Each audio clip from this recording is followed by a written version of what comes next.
Welcome everyone to the Bob and John Sports Hour. Joining us tonight is the man that attended the first ever game of baseball back in June 19th, 1846, the Godfather of sports, Andre Sala. Excuse me. It wasn't 1846. It was It was 1847. no 1846. You remember it like it was yesterday, Andre, right? Exactly. Let me make sure this is working because I got a little error just now. So, okay, it is working. Yeah, it says All something this about Facebook not it's all linking this up. medication that I'm taking that's keeping me young. Yeah, I think so. I mean, who was the first at bat at that game? Was it some guy? It had to have like one of those old Um, 1800 names, Let dude. me see. Give me one, Small Bob. Small Jones, Big Jake. Titus Wilhelm Titus. Nottingham. It had to be one of those That's old. Sergio Page, Small Hands. Yeah. There you go. Yeah, Humphrey or something like that. It had to be one of those names right there. Hey everybody. Let's get right back into this. Okay, on tonight's show, we're gonna dig deep Hey, into the you didn't mention NCAA somebody's football. name. They will have to fix that. They'll have to do it. I will talk about that here in a minute. John, He doesn't we're care gonna- about me. Yeah. you yeah. didn't mention somebody's name. You Whose mentioned name? mine, Bob. No, Bob gets the big intro at the end. So does Jake because they are the host. Now, can you be quiet so I could go through my monologue? Well, I didn't hear you say Jake's name. What did I just say? Now you said This it. is like an Abbott and Costello fucking scene right here. Also tonight, we're going to talk about the 2022 Baseball Hall of Fame possible inductees. There's some big names on that list and some that are running out of time, Bob. Some of them are just, I think this may be their last ballot if they don't get on there. Also tonight, the NFL Week 12 winners and losers. There will be no Rams talk until the Rams win a game. There will be no Rams talk on this show. And we'll end the show with some hockey talk with Jake. He's back. Jake's alive. We were worried about him 3 weeks. I was getting emails. Is Jake still alive? Is he still around? Is he still with us? It's Morgan. Shut it. I was like, I said he got into a hockey brawl at a Milwaukee game somewhere, and he just ended up getting hurt. And yeah, it was bad. You should And see the other guy. you should see the other guy. He's got a hockey stick up his ass and a puck in his mouth. And the reason we're all here, Mr. Bob Sharp, he is our walking sports almanac, Mr. Bob Sharp. Hey, Bob. Sometimes. I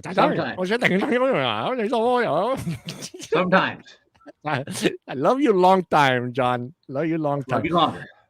I don't know who these people are because they're not registered with Morgan. Stream. Is it Morgan's Morgan? one of Morgan? them. Okay, yeah, Morgan. You might have to re-register for the sports page if you're on the sports page. But let's get right into it. I don't want to mess around tonight. We're going to go dig in. I'm going to give you the top 10 real fast here. It's changed. Georgia 1, of course. Michigan number 2. Alabama 3. Cincinnati 4. Notre Dame number 5. Andre's team. Oklahoma State number 6. Ohio 7. Baylor 8. Ole Miss number 9. And Oregon still sticking around, Bob. Still sticking around at number 10. That's fine, but they're not going to the playoffs. They have two losses. They're done. They are not going to the playoffs. That is your now. This is the This is the NCAA football playoff rankings, not the AP poll. So I went and got the right one. This is the one that matters right now at this time of the year. Correct, guys? This is the one that Or counts. yes, you're missing FCS, but yeah, it works. Which school are they? Did they make top 25? NDSU? Yeah. Yeah, they're number 2. Oh, Yeah. in your okay. Yeah, but they're in the FBS. Yeah, I was gonna say FCS. a whole different whatever. football conference. It's a lower division. It's like It's a better junior college. division. It's a better playoff division bracket. I'll give you Boom. this, and Bob made light of it a few weeks ago. I'll give you credit. I mean, to dominate that many years in that Oh, yeah. conference, that's pretty impressive. I'll give you guys that. Oh. I mean, No, they are a great program along with James Madison and Sam Houston. who's another? And like South Dakota State used to play well too. They're back again too. Yeah. Are Sam they top Houston's 10 big. back? Sam Houston's big too. Yep. So in Yeah, that Sam conference, Houston State. so in that conference, everyone is shooting to beat that school. They're just trying to get as good as South Dakota, whatever you guys call yourselves. North What is Dakota. North Dakota. North Dakota. We just talked North about Dakota this. State. North North Dakota Dakota, State. North Dakota State, North Yeah. Dakota. North Dakota. Would that be in the Uh, same league like where Grambling is? Or no? Now Grambling plays in a SWAC, but I don't recall any SWAC schools ever going and playing Yeah. in championship game. the playoff in the lower division. All the SWAC schools usually go to a bowl game, like Jackson State, where Deion Sanders coaches. Deion Sanders, yeah. Yeah, they're going to go to a Oh, bowl really? game. He But didn't it'll go- be a lower Oh. tier bowl game. Didn't Dion go to Florida State or Miami Well, or he played Florida? at Florida State. He played at Florida State, but right now he's coaching at Jackson State in Mississippi. Oh, yeah. in, Right. a, He's coaching now. in a SWAC school, which is the Southwestern Athletic Conference or something like that. It's basically all the historically black colleges that play in that, like Alcorn State, Grambling, Southern, Madison, Alabama Madison. A&M. I all think those schools Madison like that. too. Pardon me? Isn't it Madison also?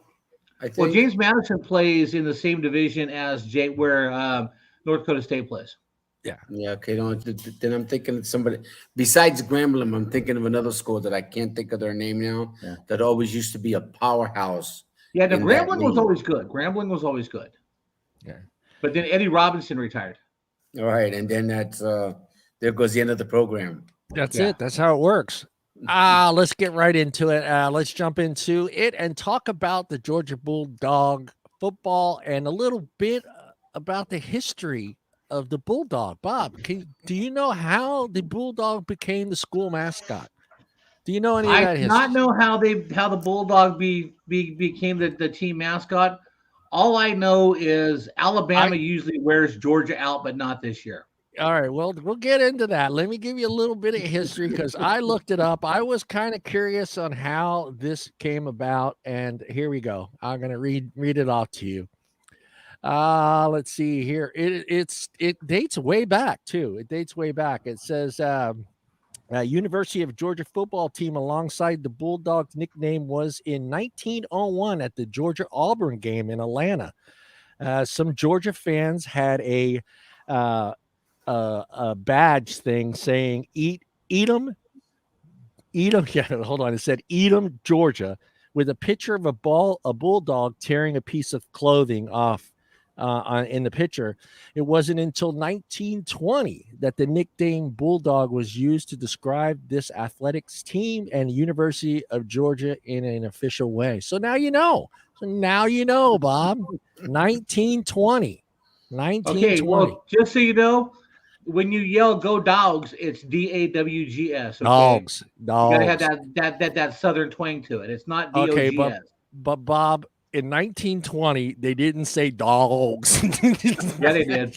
I am willing to bet they pronounced it dogs. I'm pretty sure they didn't with that southern accent. That We'll accent has not changed over time. We'll have to take a poll. Kimbry, okay, Smart's taking the Dogs to their first 12-0 regular season in school history after beating Georgia Tech's high school football team.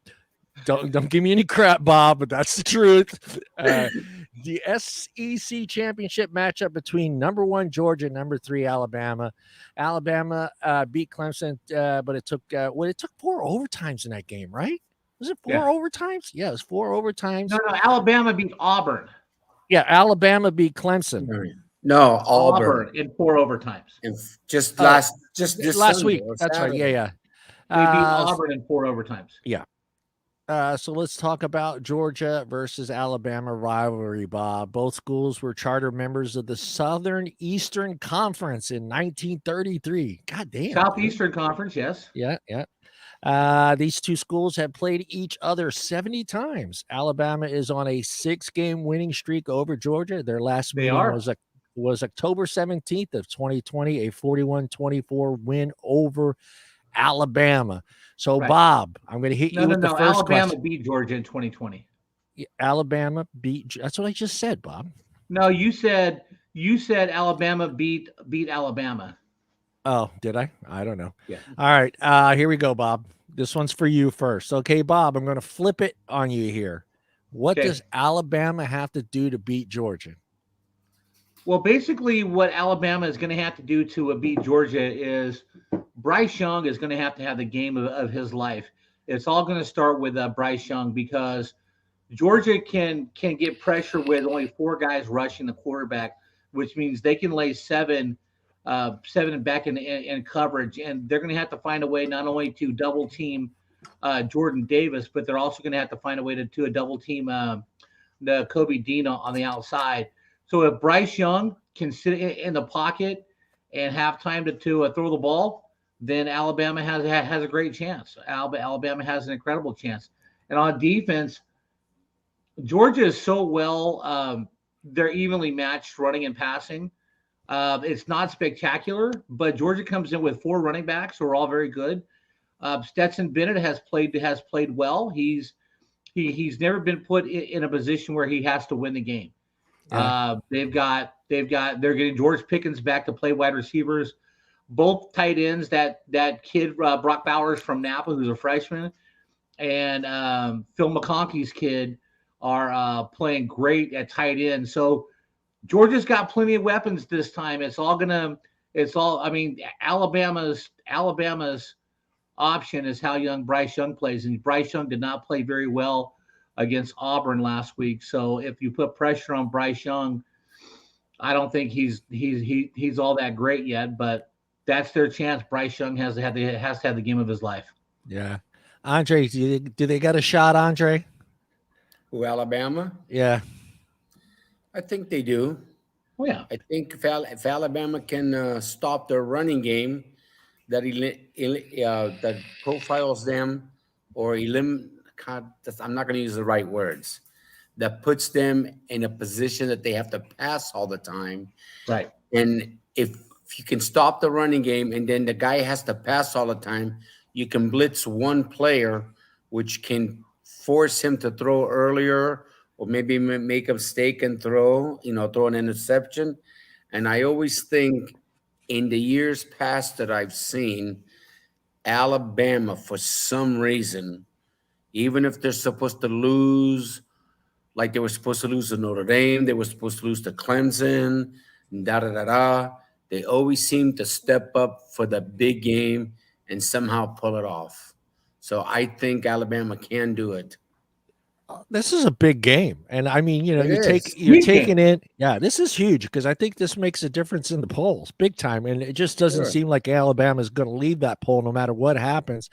But Bob, how far does Alabama drop if they lose this game? Well, if Alabama loses, Alabama's out of the playoff picture, and if anybody still wants to keep Alabama in the playoff picture, then this thing's fucking rigged, okay? All right, rigged. There are too many quality one-loss teams that should jump over Alabama if Alabama loses because that'll give Alabama 2 losses.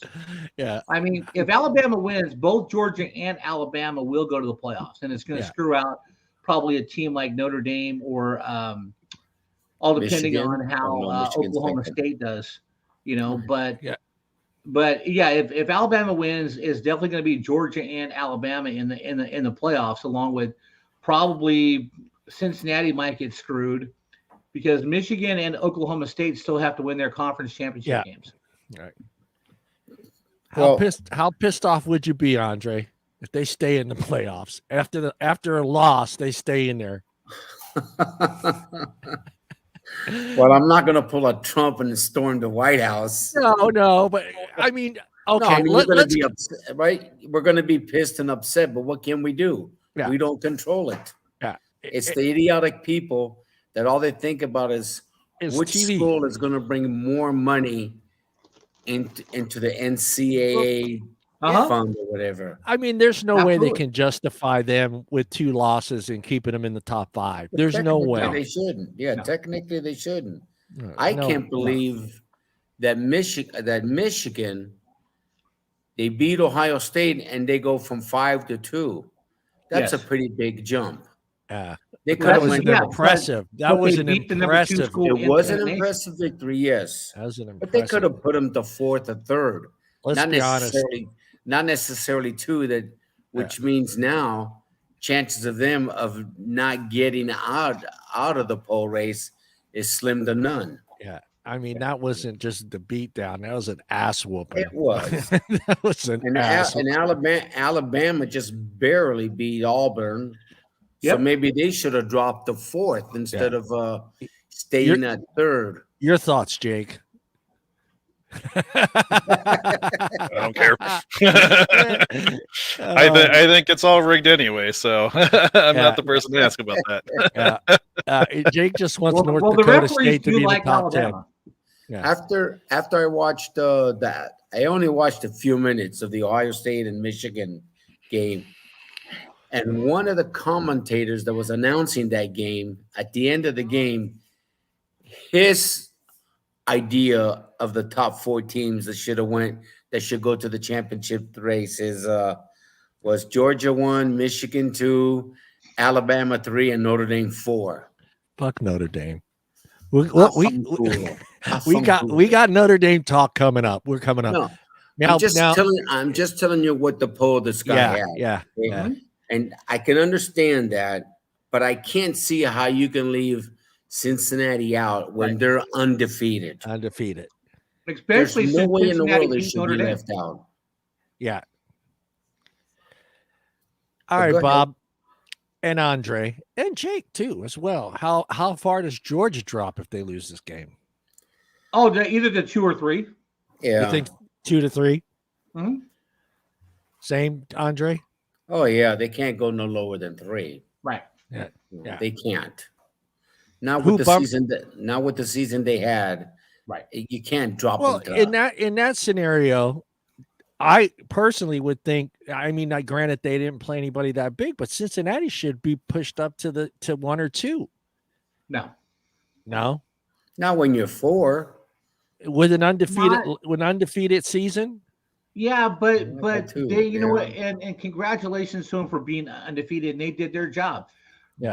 They won every game that was put in front of them, but they play in a weaker conference, and the only team that they did beat, who was a top contender, was Notre Dame. Right. I mean, they didn't have to. You know, the SEC and Big Ten were very good this year. Okay. And then a lot of teams go, well, you know, we can compete in the SEC. No, you can't. Yeah. Oklahoma and Texas are about to find out. By the way, Andre, I read a story about 15, 20 minutes ago that Brian Kelly's leaving Notre Dame to go to LSU. We're going to go. Really? Don't steal my. I was just listening to the news. Yeah. The news didn't mention nothing about Brian Kelly going to LSU. What they mentioned was the LSU coach going to USC when he denied. Lincoln Riley's already got that job. All right, Lincoln Riley from Oklahoma's already got that job. You guys are killing my show here. Will you shut up? Oh my God, we're gonna have to have pregame show meetings here. All right, well, let's get right into Notre Dame talk. So, actually, Michigan talk, because that was a hell of a game, and that was like one of the first games I actually sat down and watched, and I was glad I sat down and watched that game because that was an ass whooping. And one that's been waiting a long time to happen for poor Michigan. I mean, how it goes back all the way. How back? When's the last win they had against them? 6, 7 games ago? 8? No. It's been at least however long Harbaugh's been at Michigan. Don't they play each other twice? Do they play each other twice? No, they play each other once. One time a year. Well, then Michigan's lost like eight in a row. Yeah, it's been a while because I mean, and that kid, man, talk about 28 carries, 169 yards, 5 touchdowns. Yeah, that was amazing. 5 touchdowns. The only game they lost. Now this is the thing. See, now the only game that they've lost was against Michigan State, and that was a pretty close game, 33-37. Is Michigan for real, Bob? And would they give Georgia a run for their money? Is Michigan for real? Michigan is for real in a neutral site setting and in warm weather because that's where the game's going to be played. I think that if Georgia shuts down the Michigan running game, I think Michigan's done. But the whole thing is okay. So great. It's always Georgia has to stop the other team, but someone's got to talk about stopping Georgia the offense. I mean, come on. Their defense gave up like an average of 6.9 points per game this year. Okay. So you're not going to score more than 14 points on Georgia. Can you stop Georgia from scoring 21? That's the question. How about you, Andre? Michigan beat Georgia? Just say yes, just to piss Bob off. Yes. Jake, my man, Jake. And you better say you got to say that in Italian so Bob doesn't understand.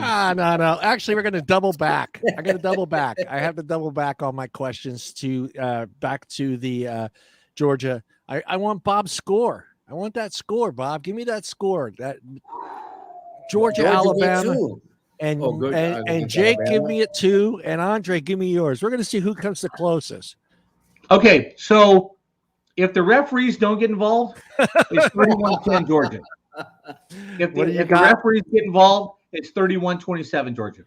31. Okay, where's this game played at? 27. It's being played in Atlanta. It's on a neutral site field. Okay.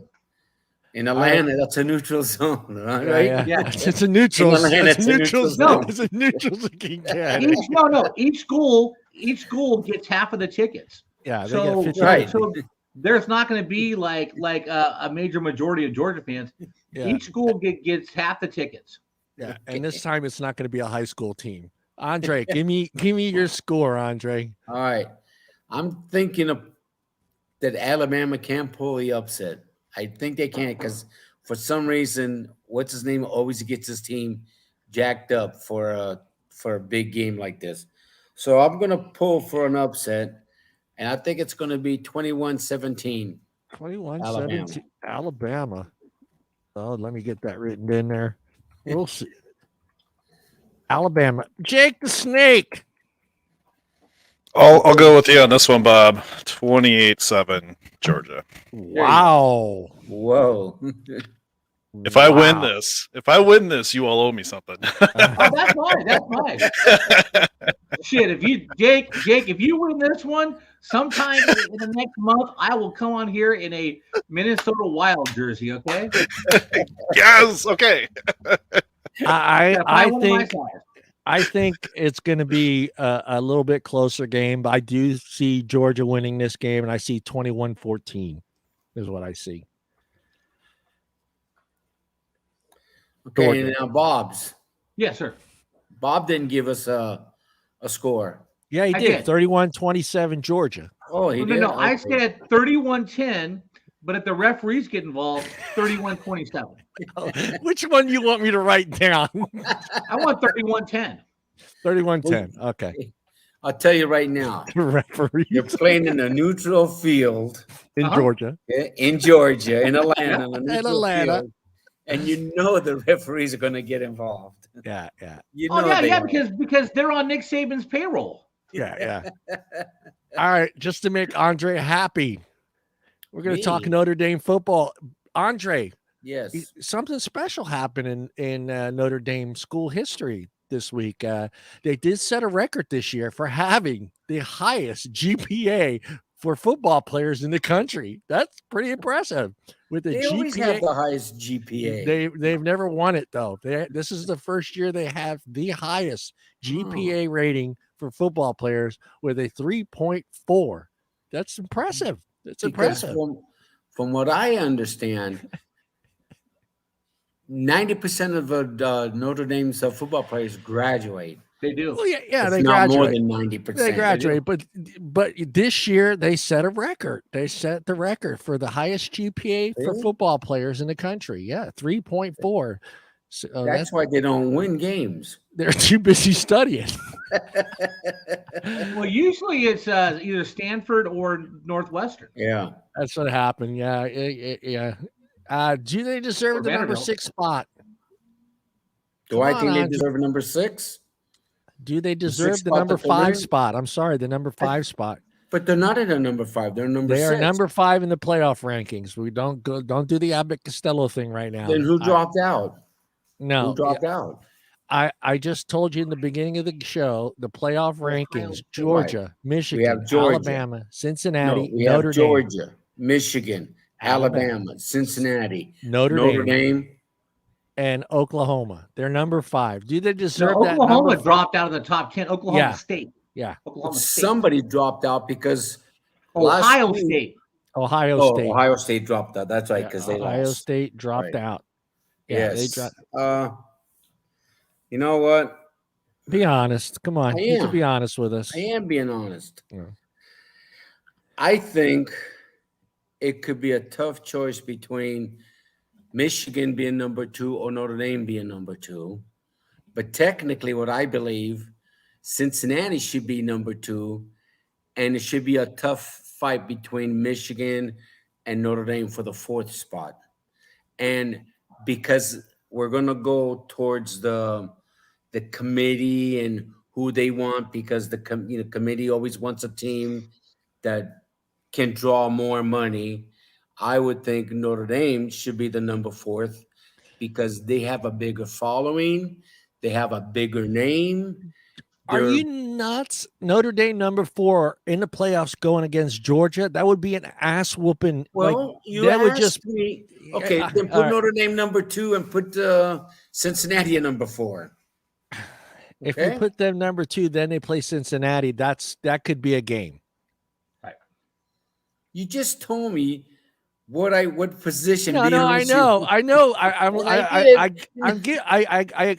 get where you're going, but I think where you're back. Yeah, but going up against Georgia, in the playoffs, playoff, put Notre Dame at number 3, and put Cincinnati at Alabama number 4 instead of number 2. All right. But let me ask you, both you and Bob. I mean, if they stick in this schedule, say they do move up to the 4th spot, whatever happens, some miracle, the Virgin Mary comes down and blesses Notre Dame, and they get in the playoffs, they get their ass kicked. Does it send a message to these guys picking that maybe we should keep Notre Dame out of this poll? No, it's never going to change. It's not. And personally, I think Notre Dame has a big front 4, and they got a real good running back in number 23, Williams.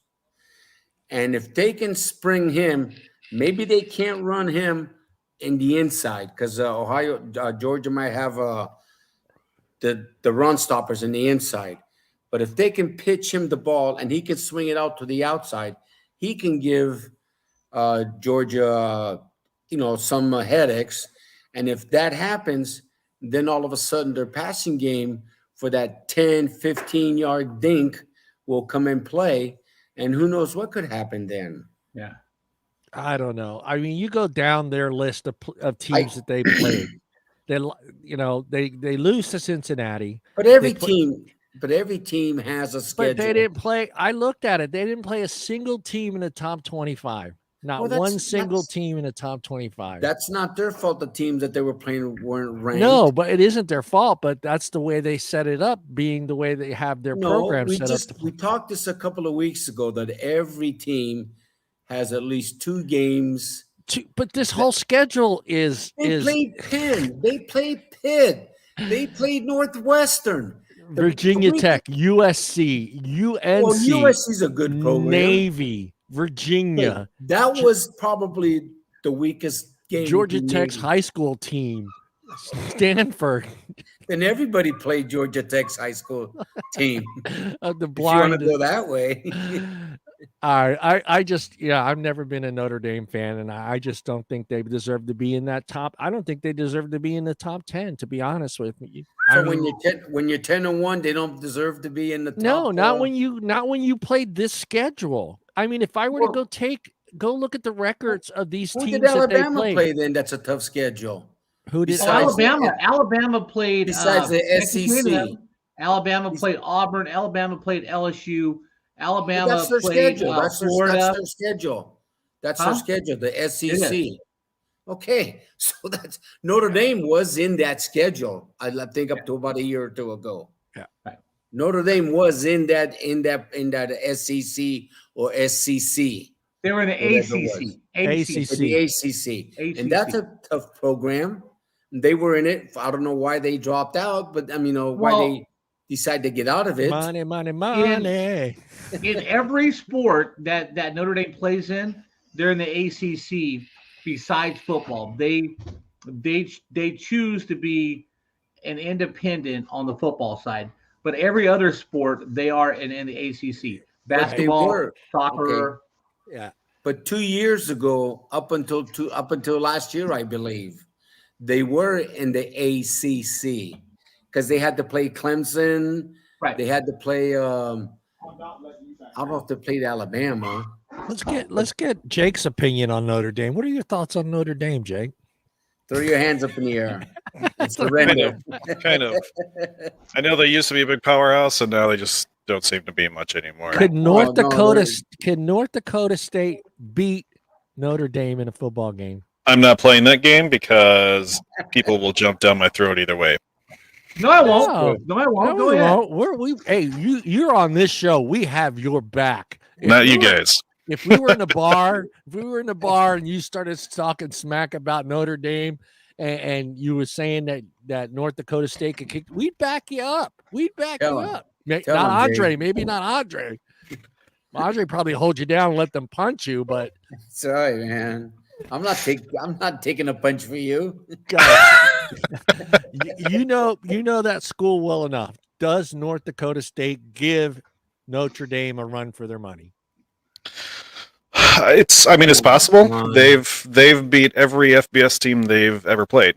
So, I mean, they beat Minnesota State twice, they beat Iowa State, they beat Kansas State, they beat Iowa. So they beat some pretty good schools. So it'd be an entertaining game, I think. I don't think it would be the runaway that everybody has always thought it would be against NDSU. So it'd be interesting. I don't think it'd be an interesting game. I really wouldn't. Not this year. And maybe our team is not NDSU isn't at the highest it's been before either. Like when we had Lance, when we had Wentz, even before him. The guy that played one game and was out for the whole year. That's why we had Easton Stick too. Bob, does North Dakota State give Notre Dame a run for their money? I'd say North Dakota State makes it competitive. Yeah.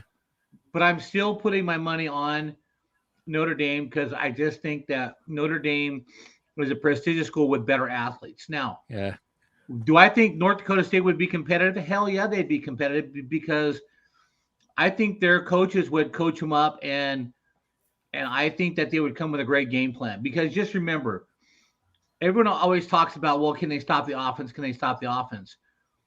Can you stop North Dakota State's offense? That's the question. Yeah.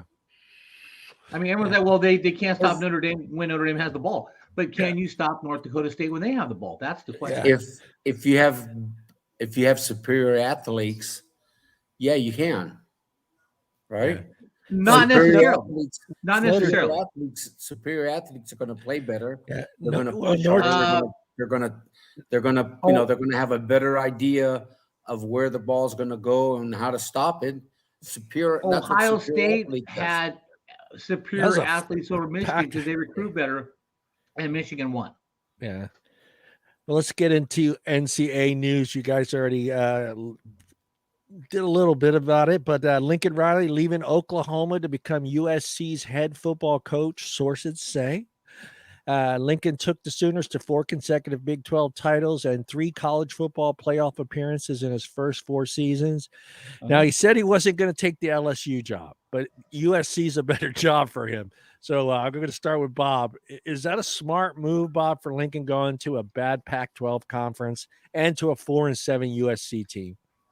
Yes, it is, because he can recruit. He can get athletes who actually want to come to Southern California to play football, and he doesn't have to be great. He just has to be good right now because the Pac-12 sucks except for Oregon. Yeah, Pac-12 is now. bad. If he stays in Oklahoma or takes an LSU job, he's got to play in the SEC every week, where SEC is a better conference than the Pac-12. I'm sorry. Oh, I give you that. What do you think, Andre? Smart move. I mean, the most prestigious of the two job would have to be LSU, correct? Mm-hmm. Between USC and LSU, the more prestigious job is going to be the LSU job. Sure, because they're demanding winners right now, and they have won in the past.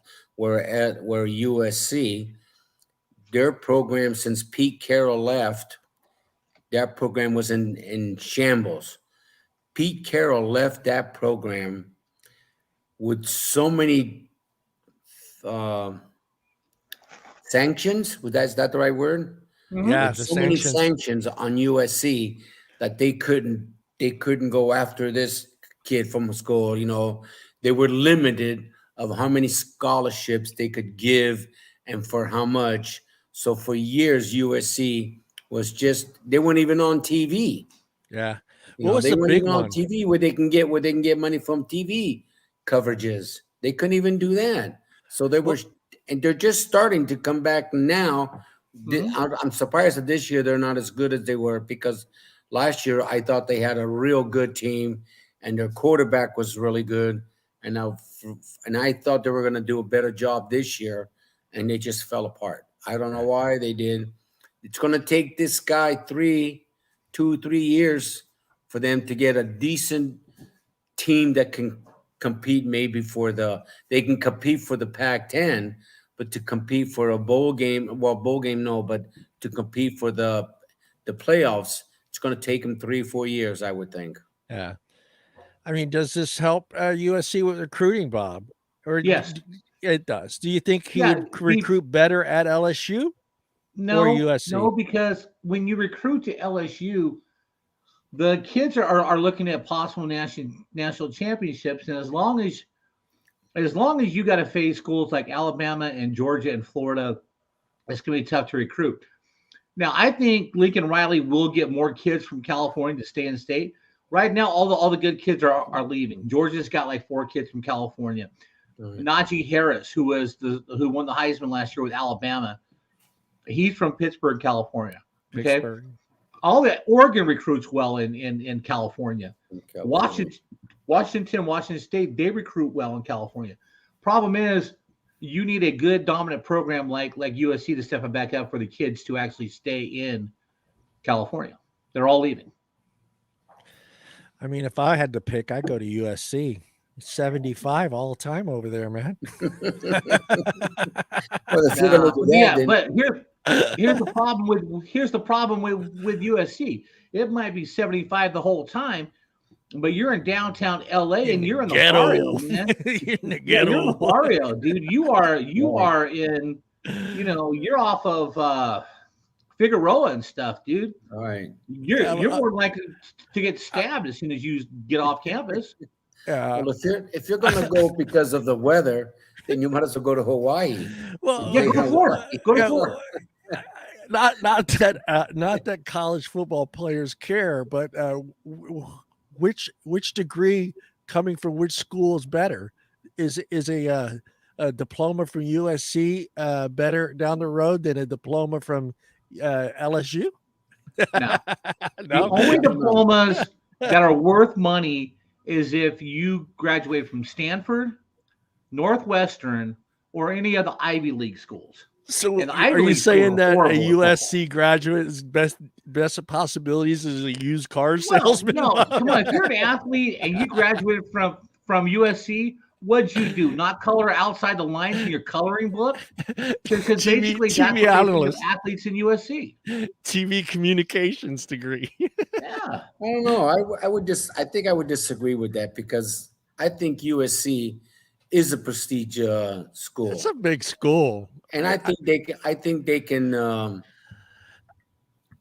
their athletes, their scholarship people, depending on what program and what your degree is, can hold up just as good as the LSU, I would think. I would think nationwide. I would think nationwide a USC degree would be a little bit better than an LSU degree. I don't know. Is it just? It all depends on what part of the country. Yeah, but I just think a USC degree is just more notoriety I would think than saying I went to LSU. And even Oh, a no, UCLA, even a UCLA's degree. Which one would you have, Jake? Which one would you rather have, USC or LSU?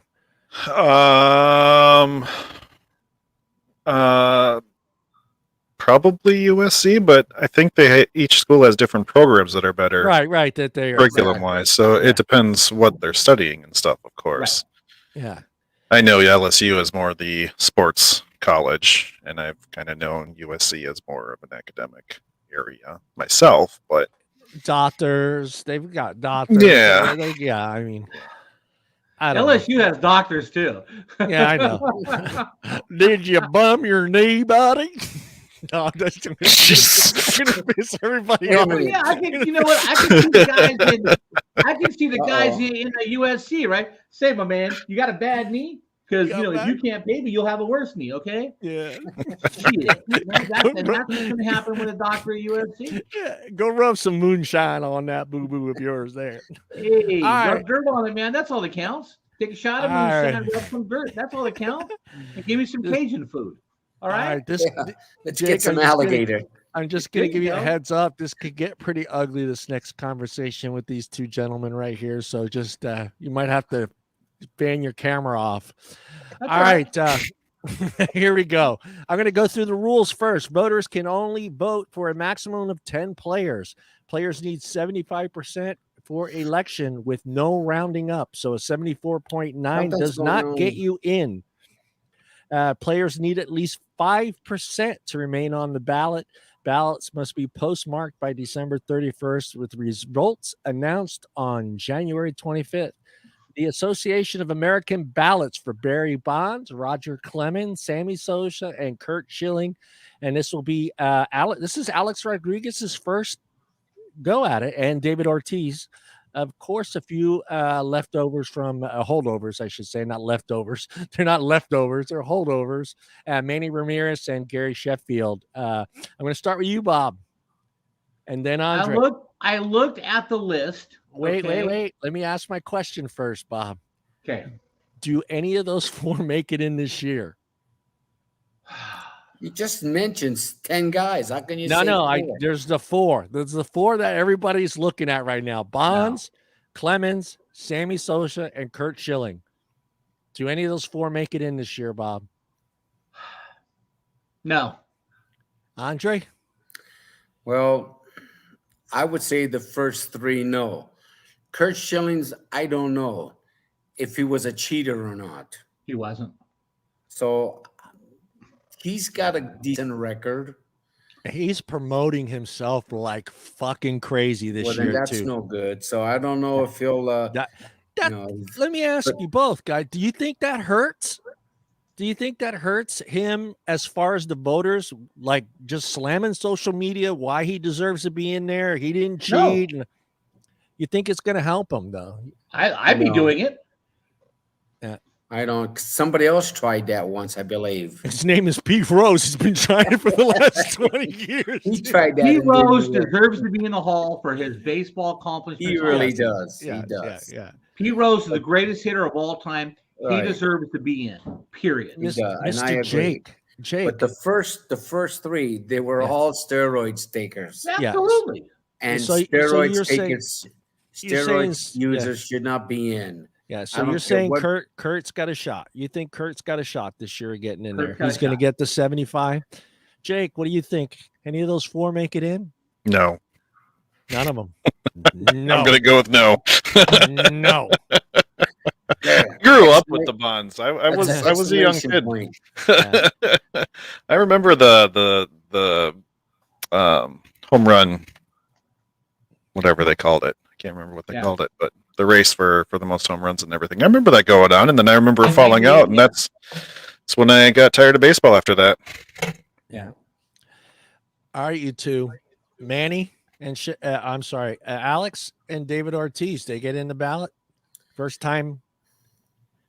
I think Alex will. No. Didn't he hit a lot of home runs? Over 500, I think it was. He cheated. He cheated. Was he a I think he was a steroid user also, though. I think they were sharing needles with Barry Bonds. Here you go, Barry. It's clean. If he's a steroid user, then no, he shouldn't get it. And he admitted he did. And personally, myself, if I was somebody, one of those commissioners that could set rules, rule number 1, you're a steroid user, your name doesn't even get on the ballot. Right. That would be my take on all of this. Because all right, Andre, the little kids are looking up to you as a superstar. So if they know that you're taking steroids, well, then they're going to start taking steroids. Yeah. All right, these two guys right here, there's a good chance that they will be disappearing from the ballot if they don't get the needed votes. So I'm gonna start with Andre, Sheffield and Manny Ramirez.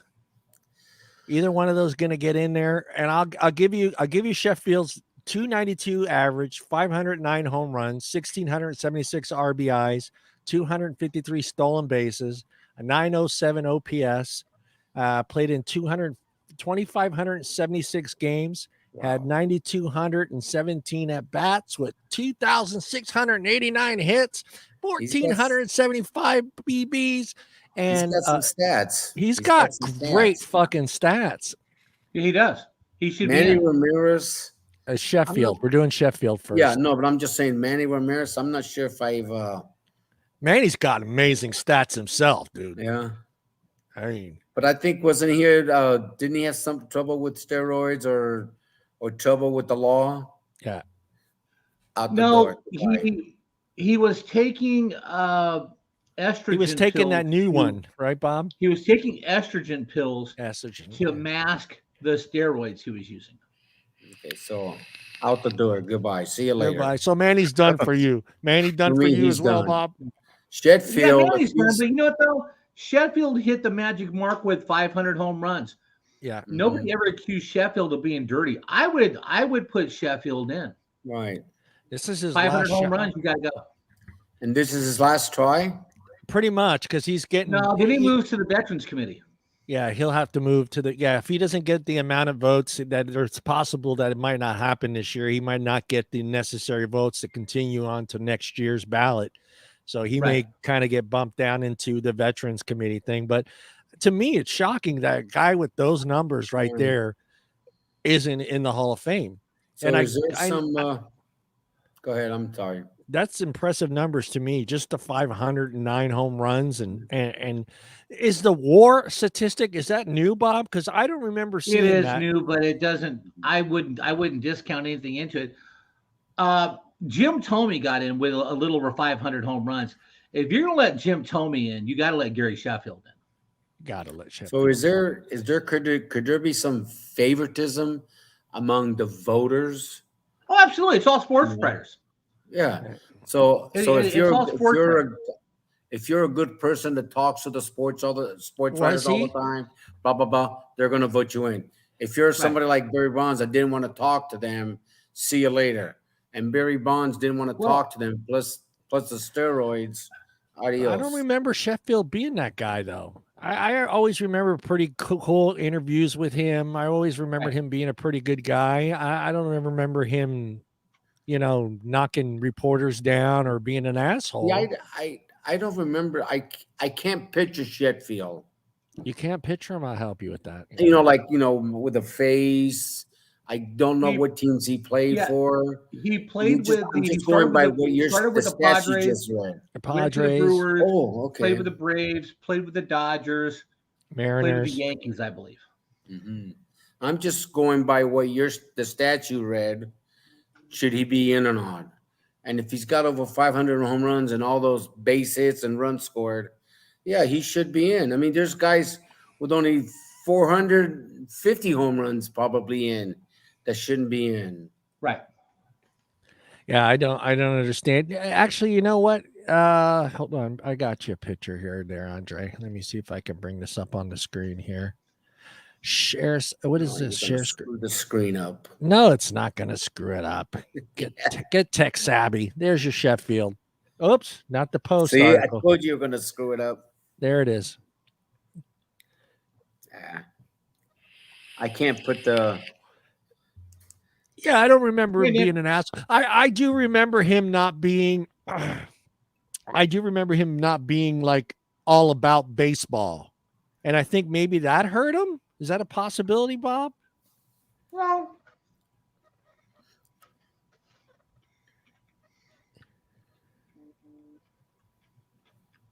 Did I lose you?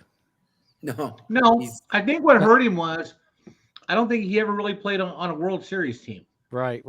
He played with too many teams, but he did get 500 home runs, so he should be in. Yeah. Hey, Nick.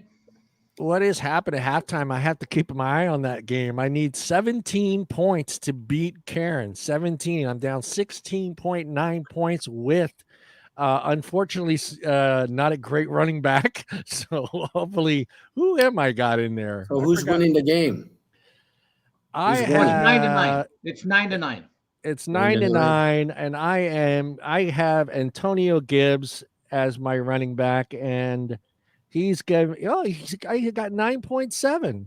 Yeah. So hey, come on, baby, give it to me, baby. Not bad for a third stringer. Not bad. I wanted to look up the rest of the names, but man, there's a big list. There was 30. I saw the list. Did you see it? Did you see any names in there that you think are just shoo-ins, Bob? But out of those 30, out of that big list, don't they only pick 4 or 5 players or 6 players? It all depends on how many guys get 75% of the vote. You need to get to 75. You need to get 75%. It could be 2. It could be 1 guy. It can be Do they have?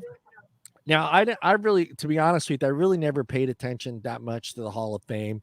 But do they have, like, in baseball, if they have 3 or 4, is there the guy that is like, he's the one that's going to be on top of all the rest of them? The importance of the, like, he's going to do the speech. He's going to be the most recognized out of the group. Like, no, they all give a speech. They all do the speech, but is there one? Right. There's not like, this is number 1 inductee. He's the number 1 of the class is what I'm trying to get. No. So they're all equal. They're all equal. Which should be. I mean, you're getting into the fucking Hall of Fame. I mean, Jesus Christ. That is it. Anything else you want to touch on baseball before we get out? Any trades that surprised you? I saw some Dodger movement, Bob. Well, here's the deal, okay, and I will be quick with this. Max Scherzer signed for $43 million a year with the Mets. I think he's getting overpaid. And Corey Seager is going to purgatory. He's going to the Rangers for $32 million a year. And the Rangers haven't done shit. They signed big contracts. They go to Texas to play, and Texas never wins. So good luck, Corey Seager. Kiss my ass, dude. Enjoy that $32 million a year while you're battling for third place with the Angels, because you're not going to get a ring in Texas. I'm sorry. So what he's saying is, that's okay. $32 million a year. I played 3 more years and then say goodbye. Oh no, he's young. He got a 10-year deal. He got a 10-year deal. Hey, but Max you got to Scherzer, be smart. Max Scherzer got 3 years, 150. Yeah, that's the big one. Yeah, that's a big. Was that incentive based though? It was a lot of incentive based in his contract though, Bob, wasn't it? To get to no, he's going to make $43 million a year. Wow. He's 37. Yeah, 37. Hey, if I'm going to go out, I'm going to go out like that, and I'm going to pick a state where there's no income tax. So I'm going to Texas. Oh, yeah. He went to New York. Oh, did he go to New York? He went to New York. He's going to lose a lot of that in taxes. Oh, yeah. I would have never went to New York. They might have income tax, but they don't have a state income tax. No, New York's got state tax. Yeah, New York has state tax. Yeah, because a lot of the states here have federal income tax, right? But they don't have state income tax, right. And that's Nevada, Arizona do not have state tax. Missouri doesn't have state tax. Arkansas, places like that, because they can generate enough revenue with sales tax and stuff where they don't have to overcompensate and rape the citizens. Rape, like rape. How about you two? Bob, you would have made a great politician. If Bob would have just said it straight out, we're gonna rape you. That's what we're gonna do. That's one of the reasons a couple of these basketball players that they decided to go to the Miami Heat or Orlando Orlando Yeah. Magic, Oh, yeah. because they're not paying any state tax Right. there. And if they would have came to California, hey, Yeah. half they would have got 50% raped. They would income have got gone. killed. They would have got killed. Yeah. Well, yeah, but California also set some sort of funky thing they're trying to pass, where if you play a game in California, that you have to pay taxes. Are you kidding me? Because Oh, you were come earning on. income, you were earning your income in California as when you were Oh, playing that game. So they want my to cut. gosh. Look at California. I'm telling you, Yeah. man. California just wants to make sure you leave Yeah. with not a penny in With your fucking nothing. pocket. Hey, Jake, check this out, Jake. I don't think So you're playing for the Minnesota Wild. You got to play the Ducks and the Kings and the Sharks. Yep. And California is going to send you a bill, a 1-game bill for the Wow. state taxes that you earned that day. Right. I would flip out on that. Yeah. Especially because yeah. it get taxed at California rates too, I suppose, which is Yeah, oh, yeah. sometimes. Minnesota's like 3% or something, Yeah. so then you have to pay even more. Like, oof.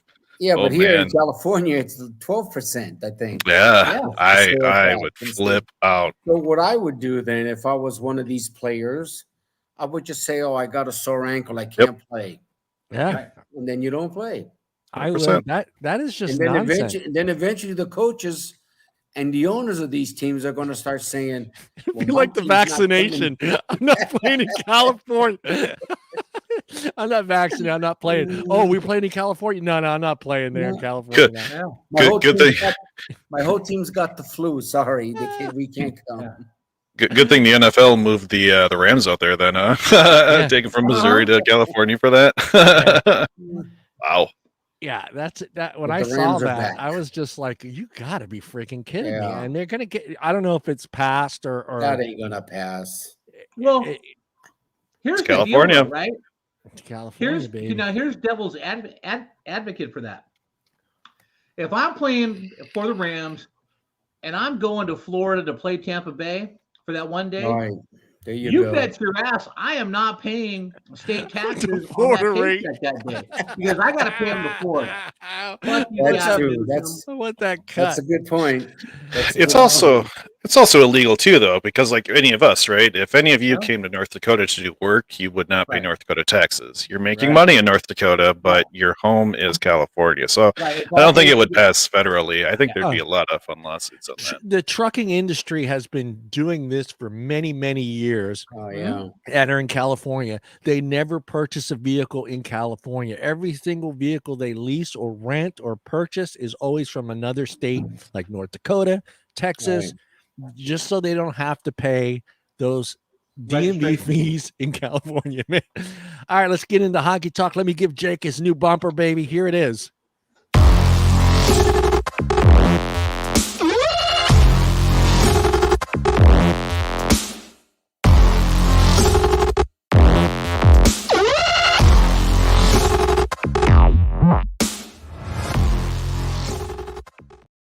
Every time I see that, my body hurts.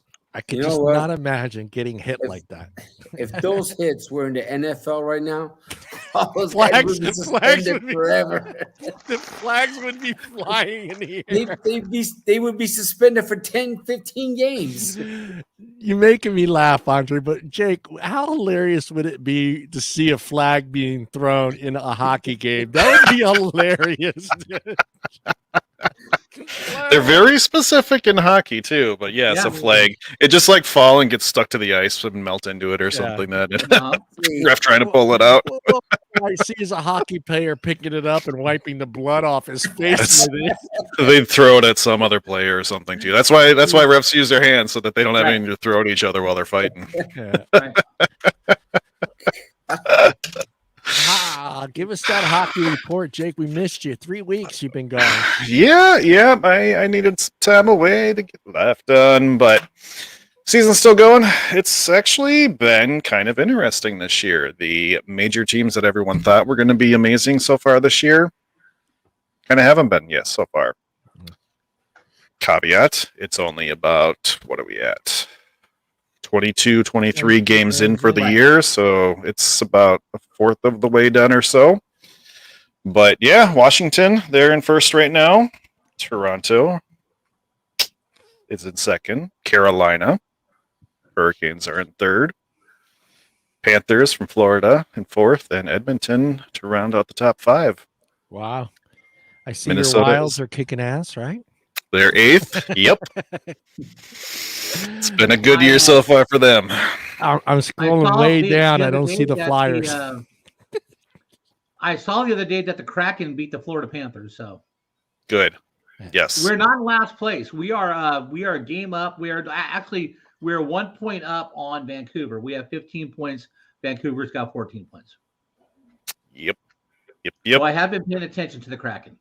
The Kraken. Well, who's the Kraken? Aren't they from Seattle? Yeah, yes, expansion team. Yeah. That's my adopted hockey team. That's Bob's team, man. Bob adopted them, man. Bob will be attending a Kraken game eventually here one of these days. Well, I think we're coming up to the trade deadline soon. I think that's in January, and that always shakes the season up too. It's usually about the mid-season when the trade deadline is done. Just takes one trade, boom, you're in there. So, and Sharks aren't looking too bad. I mean, they're 11-9. They're not looking too bad for the Western Conference. Yeah. Well, and you look at it. I mean, it's a points-based standings, right? And it's basically everyone's in the 20s still right now, except for a few outlier teams. So you get 2 points for a win, 1 point for an overtime loss too. So it's easy to go up and down. Wait a minute. You get a point for an overtime loss? Yep. Yeah. Oh man, what kind of league is that? Hey, you made it the full game, full hour. So you should get 0 points for a loss. No, it's 2 points for a win, 1 for a tie. Then you go to overtime. And then it's 0 points for a loss. Yeah, I'm sorry. You're right. Yes. No, those are the rules. But technically, if you lose a game in any other sport, you get garbanzo beans. A bag of garbanzos. Since you made the full game, they give you a little bit, I guess. But you tie the game, that makes sense. Go ahead, Bob. Oh, I'm sorry. Who is right now? Who's leading candidate for the Conn Smythe Trophy? Oh gosh, already you want to know? Holy Nikes! I have no idea. Alexander. It's probably Ovechkin. Yeah, Ovechkin. Yeah. Did I He's say a beast. Right? Ovechkin. Yeah, I love his profile picture. His teeth are missing. I mean, he didn't even like, hold on, let me put my teeth in. No, he's like, take this picture with all my missing teeth, please. He's a hockey player. If you go down 90% of the hockey roster, you could probably see the exact same smile. It's funny because a lot of them, they're not smiling in these pictures. They just got the frown look, and it's just like, And there's a couple, probably rookies with the full set of teeth, but that'll change, I'm sure. If I could turn back the clock, and if I could be a profession that I want to be in, I want to be a dentist and only be the dentist for the National Hockey Stars. I'd never run out of business.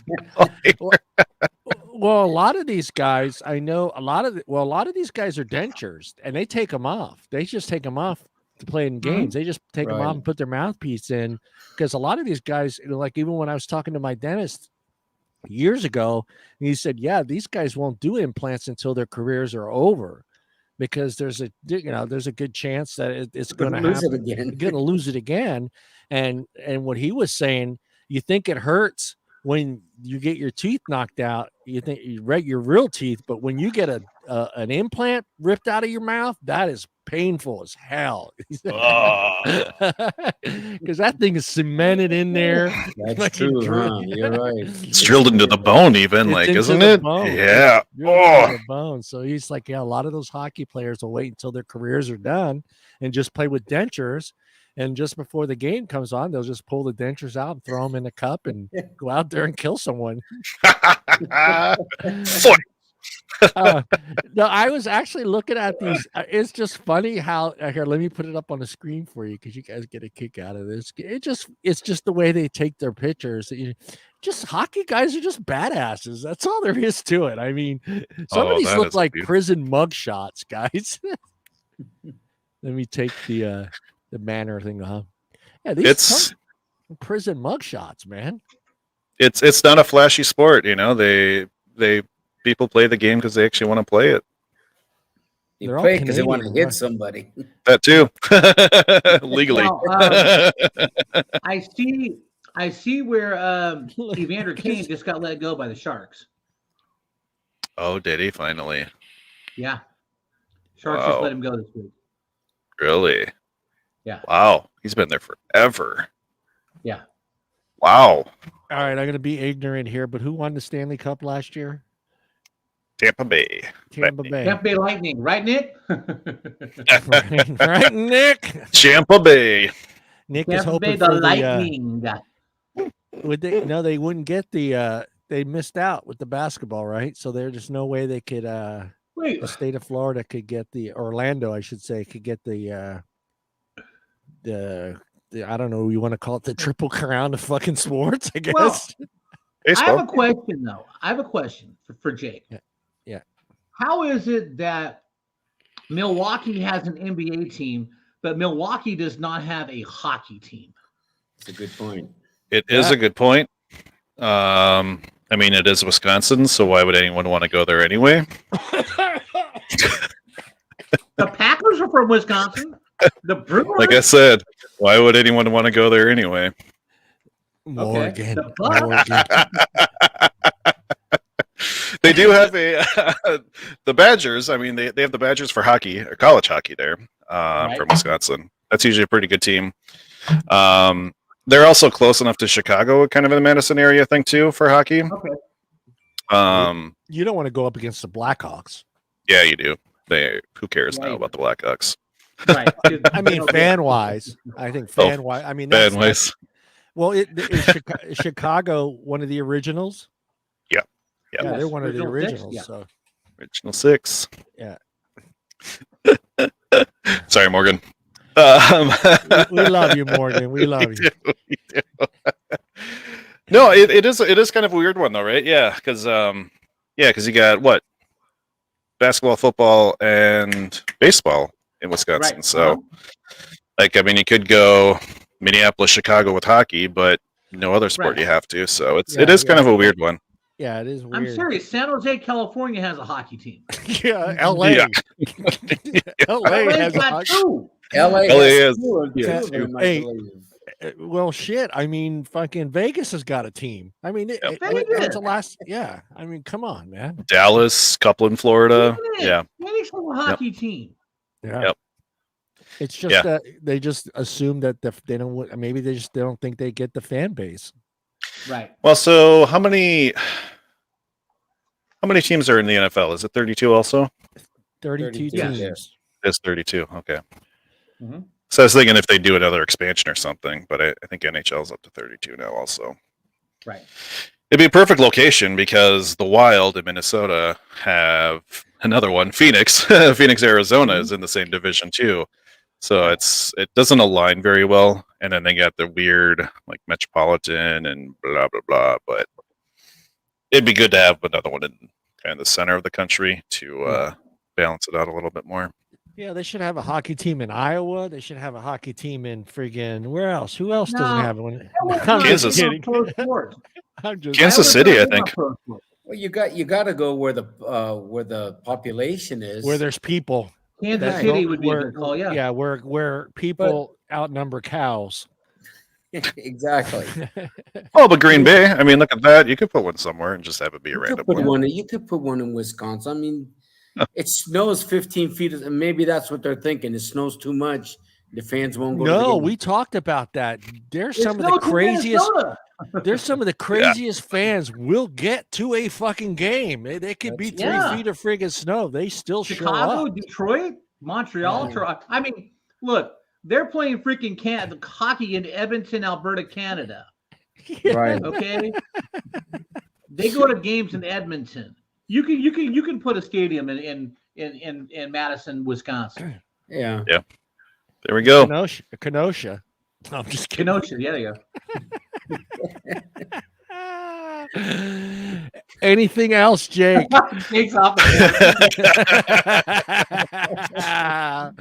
a good night. Just bring a gun to game day.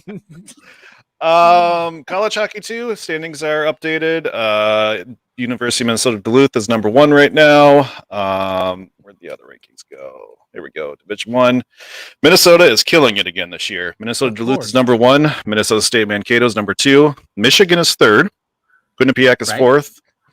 St. Cloud State is 5th. Western Michigan is 6th. North Dakota 7th. And Notre Dame is actually 8th. So everyone's up the top 10. Take that, John. How is that possible? How, dude? What's their hockey program is good? What smart kid goes to Notre Dame to play hockey? The kid that wants to hit. Yeah. Kid who wants to go to NHL. That's where I don't know. I guess players from. What is Notre Dame famous for graduating wise? What is their school specialty? Is it lawyers? Would you say it's lawyers? I would not say because I don't know. No, because the Ivy they Leagues famous would for? be like Harvard and Yale would be and Stanford would be like prestigious law schools. I don't know. I can't say. Purdue is the engineering school in America, right there. You want to be an engineer, you go to Purdue. Right. Maybe it's doctors and lawyers. Doctors and lawyers? No, not lawyers. I don't know if I want a doctor that was a former hockey player. That guy, like, come on, get Why? up. What the fuck? You got a scratch Why? on your leg. Yeah. But John. Put a Band-Aid on it. You don't need stitches. Hey, let me show you the. Can you imagine your doctor going, here, let me show you this scar I got right here. You see that? I got this from a hockey game. But your doctor would know how to fix teeth with his eyes. Yeah, dentist.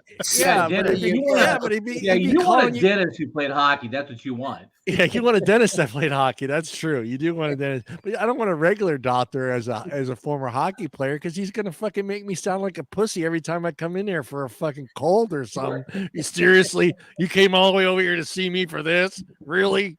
Your leg is broke. Big deal. Put some Band-Aids on it. Get back out there. It's just a tooth. It's Joe, right? Or is it Nick? Where Nick is gone, I think. Yeah, okay. Nick's gone. It's just Morgan. This guy. Oh, Morgan. No, he's not Morgan. He's not The Morgan. hockey guy. I forgot his name. Oh, Jake. Jake. It's Jake from State Farm. It's Jake from State Farm. See, that's how I'm going to remember him. Yeah, that's how I remember it. It's Jake from State Farm. So is the National Hockey Association, the owners or whatever, are they going to try and set or change some rules to make the hockey game a little better, maybe, so where there's not so many fighting, or are they going to? What rules are they attempting to change to try and help the game out one way or another? Good question. Are there any changes? Nothing now. They've pushed some changes for fighting. Like it used to be. It used to be a lot worse. Like you could put somebody on the ice and still beat the hell out of them. Like now, it's once either of the people fighting go to the ice, it ends. Right. Type once thing. Once you hit the ground, fight's over. Yep. Oh. So it's been some smaller things on that end. It's only over if 10 guys jump on you. No. That's when you keep them up. That's when you keep them up. There's been brawls before, but they got some penalties now too. It's 5-minute penalties for you, the two people that are fighting and stuff. So they're out for a good 5 minutes instead now. So you can't make any changes to make the game any more fast paced. It's already fucking as fast paced as it can come when it comes to sports. I mean, I don't think there's any game out there that's quick and as fast and than that. Constantly moving like hockey. I mean, I wish I could, I watched 2 Flyers games this week. I watched 2 Flyers games this week. It was fun watching. Watching. We'll get you there. No. I'm enjoying it. To me, like you said yourself, it's not a TV sport. It's not a TV sport to watch, hockey. Just, Fox tried many years ago to that stupid fucking line thing following that remember that? The camera with the line, yeah.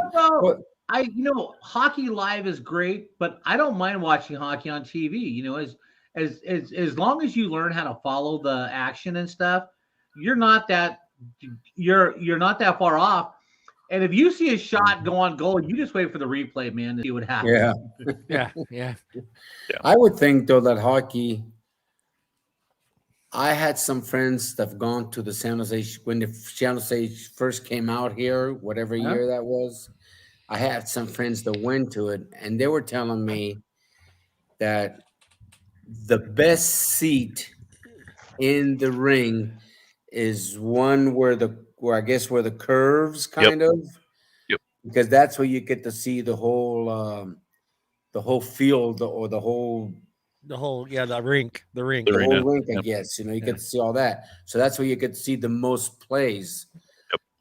But everyone, I would think if you watch it on TV, you would get the view of everything because the camera's following the puck, so you would get a better view. But unless the puck is too fast, for the camera. The old school TVs, it used to be really difficult. I know for 2 or 3 seasons, they somehow put some electronic in the puck, and it would then blur it on the TV. It was the dumbest thing ever. With 4K and high def TVs now, it's much easier to follow it. But the higher what is it? The 144 refresh rates. The refresh rates has helped big time. Yep. So it's helped the sport a lot on that end. I do give it is the prettiest sport to watch in 4K. I'll give you that. On my TV, it was like they were fucking in the house. I was just like, this is one hell of a picture for hockey. So whatever they're doing with hockey, as far as camera wise in 4K, it's amazing. I mean, it's like you're right there. Yeah. And wait till you get to the playoffs and see the crowds and everything too.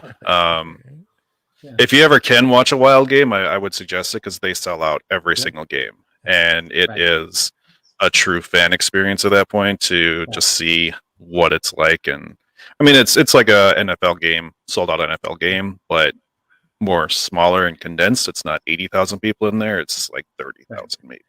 Well, I like just seeing all the passion that was in the game with the fans and everybody along the boards there, and it was just It was like, to be honest with you, it was like watching a fucking NFL game. I mean, there's just so much passion there, and the guys banging up. And are they going to make people stop banging on the glass? Is that that you can do that all you want, right? So you can just bang on that. You can spit on it, bang on it.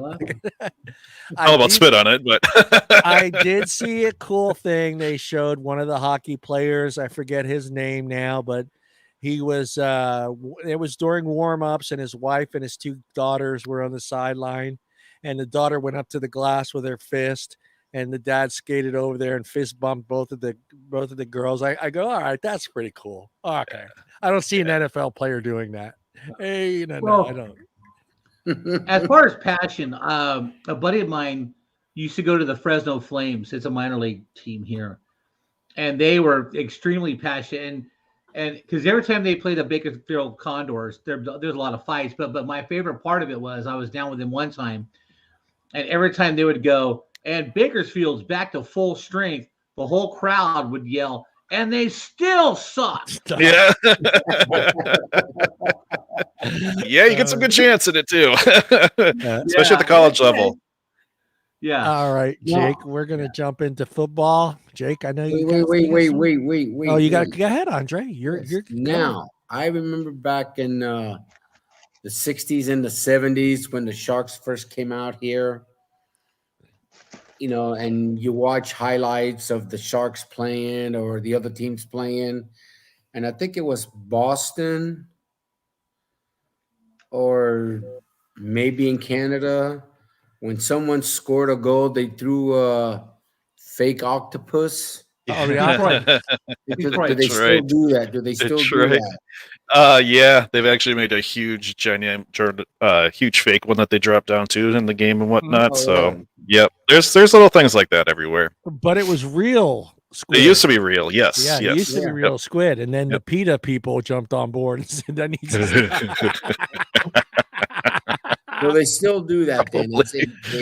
I think it was an Italian guy got upset. It's like, you know what we can do with that octopus? You know, calamari. You gotta get us some olive oil and some garlic, and we're making this shit that tastes good. So that tradition still goes on then.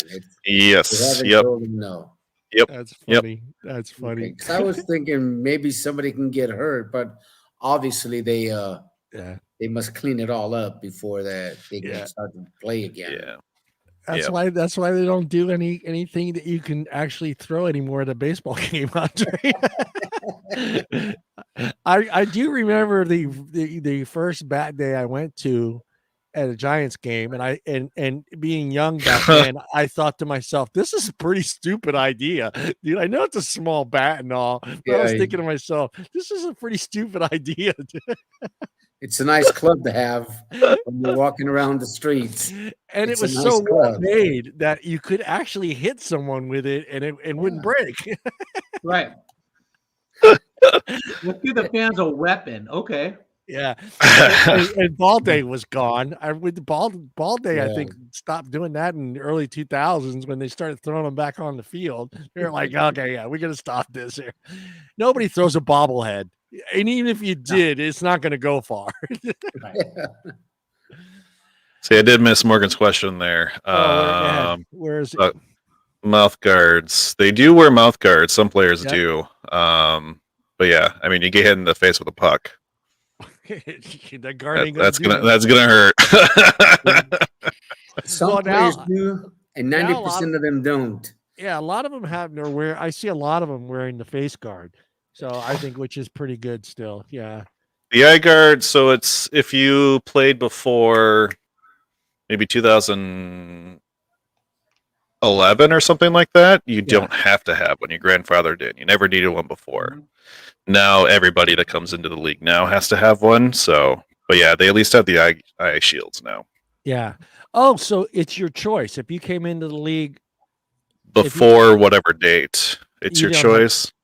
Because I think Gretzky was one of those guys that just refused to use that. I think I remember him saying that it interfered with his game. Yep. If you get snow on there, ice on there, it melts. Can't see stuff. So, but now it's anybody that's coming into the league now has to. I can't remember what date it was. Yeah, I'm gonna say myself. I mean, I'm putting the fucker on. If I'm playing hockey, I'm putting the damn thing on, dude. And shoulder pads. Oh, screw that. Knee pads and elbow pads. And double the pads. I still wish that we had cameras like we do today back when I was a kid. And just to see my grandmother's face, how pissed off she used to get when we used to take all the pillow cushions off the couch so we could play hockey because we didn't have the gear. We had the face mask, and that was it, and the 2 gloves. And we had sticks and everything, but we didn't have the other pads. So we used to take all those little round pillows my grandmother had. We used to shove them down in our shirts. Because that fucker hurt, dude. That puck hurt, dude. And we would shove the arm cushioning pillows were perfect. And they would fit right in your pants. So you covered your thighs, your thighs. And my grandmother, she used to just scream, where's all the pillows on the couch? Where's all the pillows? Now I got to wash them. Oh, yeah. You're sweating your ass off out there playing in that humidity in South Philly. I mean, in the summertime.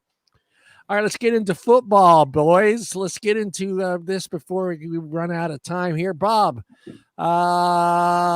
which one do you want to start with? Titans, Panthers, Steelers, Bengals, or what were the 2 you picked? I forgot here. I know I got them. I'm sorry. Didn't the Titans play the Patriots? Titans, Patriots. Yes, Titans, Patriots game. Let's jump into that one. That one's on the board already first here, and I have that one saved somewhere here. There it is. Mac Jones, 23 for 32, 310 yards, 2 touchdowns, no interceptions. What was his name? Oh, God damn it. I can't remember his name now. Who's the quarterback? For who? The Titan. Tannehill? Tannehill. Yeah. 11 for 21. I forgot to write his name. That's why. 93 yards, 1 touchdown, 1 interception. The Titans, they still had a running game, which kind of shocked me. They put up some big numbers, man. I mean, Hillard put up 131 yards and Foreman put up 109. What happened? I mean, I didn't watch that game, but what the hell happened? I didn't either. I was at work, but the Patriots are for real. They're for real, baby. I got a question. Do you think there's a lot of Niner fans out there right now saying, why in the hell did we give up the farm to get Trevor Lance when we could have got Mac Jones? You still on that one? You still let it go. Did we talk about it before? You did last week. We talked last week, but We did? You wanted well, that. we didn't. I don't we remember. didn't get That's why my. I asked. We didn't get me to say one of my points. Yeah. And the reason why the Niners took Trey Lance, okay, is there was a huge outpouring from the NFL and a lot of other people, Yep, basically that said if 3 white quarterbacks went 1, 2, 3 in the draft, the league is racist. Yeah. Oh, God. Yeah, that was a big story. That was a big Was it story. really? Yeah. Yeah. It was on ESPN. Fox was talking about I it. listen to ESPN all the time, and I don't know how I miss things like that. Yeah, that was Yeah. a big thing. And everyone thought that Justin Fields should have been in the top 3, but ever since they found out he has epilepsy, he dropped. Right. He dropped. And yeah, if I was the Niners, I would have went with Mac Jones. Me too. I mean, personally, me. But I didn't know we talked about this, though. Yeah. So that's why. You brought it up last week, and okay. the thing too, which is funny because I just saw a clip the other day about Mac Jones, and I don't remember seeing these clips before the draft, but everybody was talking about that he didn't have the big arm. And then I watched this clip, and I'm like thinking to myself, every single one of these analysts were idiots after I watched this clip. All these passes, I mean, this guy's been throwing for over 20, 30 yards, 40 yards, 20, 25. 30. Yeah, sure, there is quite a few little dinks here and there, but you're going to take what they give you. Mm-hmm. And for me, this game, especially this game, I get the Titans are hurting. They're missing a couple key players, but still, again, I mean, this defense held an NFL team to 13 points, 0 last week and 13 this week. For me, like I said before, I don't want to face the Patriots in the first round of the playoffs. There's just no way I will. Huh? Yeah. What do you think, Bob? I mean, shit. Their rest of their schedule. They got Buffalo 2 more times, so they're gonna. Yeah, they got Buffalo next Monday night in Orchard Park. That's gonna be. That's gonna be the game that tells us who's for real or not, right there. Yeah, they beat them. They pretty much sealed the deal for first place in that division. Mm-hmm. Oh yeah, and go into the playoffs rolling. Dude, all I'm thinking to myself is this is a team that last year looked like shit. Everybody this year predicted them to win me. Right. I think most of us predicted them to win maybe 5 games at the most. Mm-hmm. I think 3 to 5 games. And here we are. We're talking about the Patriots being in first place, rolling people, having the number 1 defense in NFL right now. I'm not sure what their ranking is as far as offense, but I'm sure it's top 15. Got to be right up there in top 15. Well, passing, they're about 20th. Running is because that's what they are. They are a run. They're a running team. Yeah. Yeah, but Mac Jones had a good game passing because one of their best runners, the rookie Rhamondre Stevenson, got hurt. Yeah. So I think he's out. Yeah, and Bill is still the reason. Bill still can call a good defensive game. And Josh McDaniels is a great offensive quarterback coach. And but then again, last year they had 8 guys sit out because of COVID. Most of those guys came back this year. So, and last year they had Cam Newton as the quarterback. Cam Newton sucks. Yeah, he really does. Dude, I was trying to trade him last week, pumping him up, making him look good. Then he throws up an egg this week, dude. I was like, you fucker. Cam Newton sucks. He really does. And then they benched him this week, didn't they? Just on the news a little while ago before this, they were interviewing him, and he's going, well, this is the NFL. What do you expect? Because he plays so terrible, and he threw a couple of interceptions. Yeah. It's like, I'm not giving you any excuses why we lost. I tried hard to trade him, man. Anybody want Cam Newton? Bob, I'll take him. What do you want for him? I'll take your worst fucking player for Cam Newton right now. Actually, we can't do any more trades. It's locked. It's a done deal. And I don't have a team anyway, so it doesn't matter. And you're not in it. But hey, you know what? Next year you're going to be in it. We want you in it. We want you part of it. It's for fun, Andre. No, I know money, it is, but I'm done. No money involved. I know. I'm just done with the. Hey, Bob, he acts like he's doing something. He acts like he's doing something at home that's more important. Yes, he got something up there in Lincoln that's more important than it is. I got something more important. You don't get up till noon. You go to bed at 8. Come on, man. I go outside, smoke a couple of cigars, and have a couple of drinks. That's the thing. I think if you would start learning how to use a smartphone, I think you'd benefit from having the smartphone and knowing how to use it and do the draft thing. I'll think about it. All right, you got a few more months here, but you jump in there, you come in. I was thinking next year we do teams, like 2 guys on each team, 2 guys per team. I think about it. What do you think, Bob? No. Have a team effort, 2 guys. No, you don't want to do that? Jake, you could take my place. I'll think about it. Jake ain't jumping. The only thing Jake's the only thing Jake's gonna do fantasy wise is he's gonna play fantasy hockey. Yeah. And then when I make my way to Fargo, we're gonna find some place called Fantasy Girls. That's about the only fantasy Jake's gonna go to. All right. And he's buying the first round. And I'll buy the first round, and I'll be your wingman, Jake. If my score prediction is correct, you have to buy the first round. If not, I'll buy it. Which one? The Georgia-Alabama game? Yep. Jake, I'm thinking about just changing that score just to piss Bob off. Jake, if Georgia wins 28-7, I will Venmo you or PayPal you to buy a case of beer. Can you have what is that? What's the people that deliver the food? Oh, DoorDash. Will DoorDash do alcohol? Not here. Hilarious. That would be hilarious. There's one. There's another service that's built specifically for that. But we have a 6-pack here from Bob Sharp. It's gonna be a case. It's gonna be a 6-pack. It'll be a case. And a shot of bourbon. Yeah.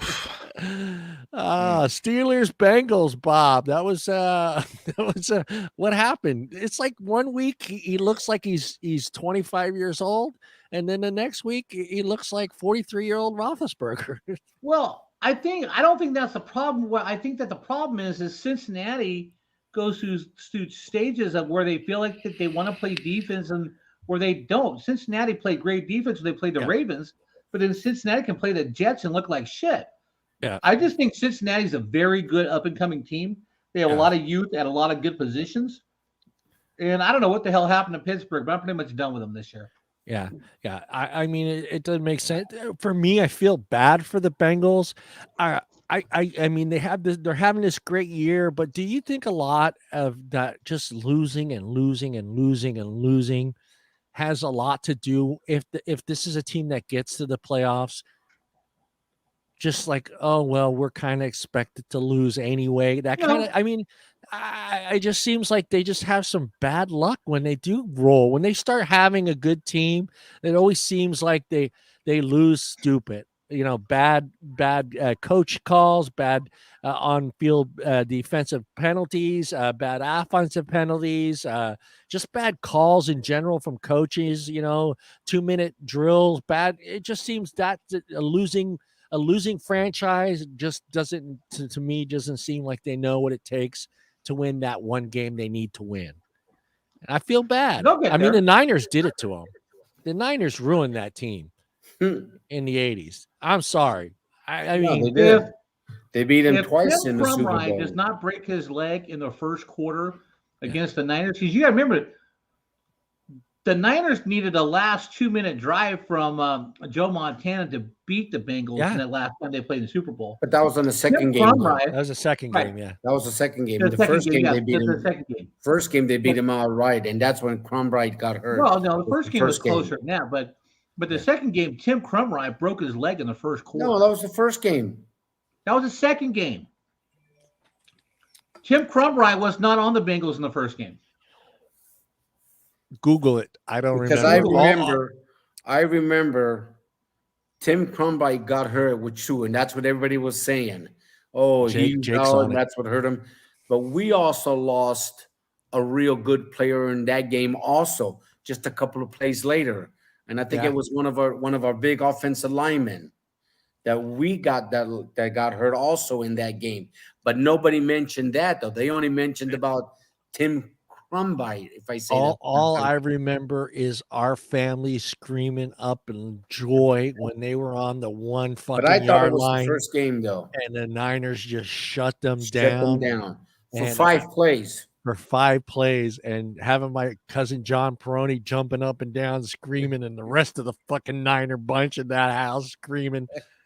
I just, to me, I don't know, and that's why I feel sorry for Buffalo, because I think Buffalo is that same type of team where it's just like they got this great team. They've been, other than the last couple games, they look like shit. Yeah.